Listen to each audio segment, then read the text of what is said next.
Hi, my name is Nicole Jolly, and as I hope you can tell from those very few juggles that I just did, I enjoy playing soccer. I'm just going to take a couple minutes to tell you about myself and why I chose to pursue physical therapy. Played sports growing up, and one of those was soccer. With sports typically comes injuries, and that was the case for me. I ended up going to physical therapy, and she helped me rehab way sooner than I thought I could, and that was a game changer for me. She took interest in me. She took an individualized approach and didn't just treat me as another ankle sprain patient. She wanted to know my goals. She wanted to know what excited me, how she could push me further in therapy faster and get me to where I wanted to be. I thought that was awesome. So with that, I decided that I wanted to be a physical therapist. I wanted to make those changes in people's lives that she made in mine. I'm going to tell you a little bit about myself. I am 22. I am a proud dog mom to my guy Scooby, who's actually sitting right here watching me make this interview. He was interested in the ball, which took me a lot of times to get through to this video, but here we are. So, proud dog mom to him. That has taught me patience and the fact that I'm not always right. Whatever I want, I'm not always going to get. And that has taught me that in physical therapy, that will probably be the case. I'm not always going to be right.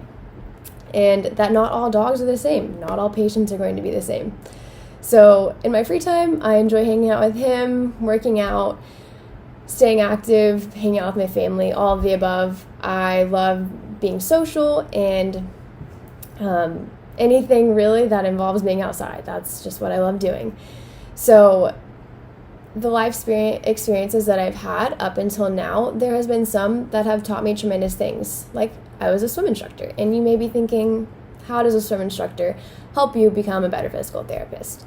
Well, I worked with kids who were 3 to 4 years old, teenagers, adults, all of the above, and they all had different needs. They all did not approach swimming the same. They needed different catering to their abilities and their disabilities. And I was not able to communicate well with some 3-year-olds, and so it taught me that I needed to speak to their families and the importance that family has in the role of physical therapists, and the fact that you may not be able to communicate well with them, so you need to involve them, and they want to know how their child, spouse, grandmother is progressing in physical therapy, so you need to incorporate them. And family is huge for me. My brother-in-law and sister are in the healthcare world, and my sister's an occupational therapist, loves it. I've heard nothing but great things about how she's been able to interact with her patients and make a change in their lives. And that's what is so important to me. I know that I can make such changes in people's lives like the physical therapist did for me when I sprained my ankle. And not only just in a rehab sense.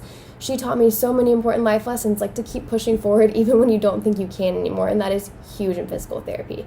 And that is just a strong passion of mine. So I hope that you have enjoyed learning a little bit about me and what makes me who I am, why I want to be a physical therapist so bad, and I hope that I can schedule an interview with you guys at some point and that we can speak in the future. Thank you so much for listening and taking the time.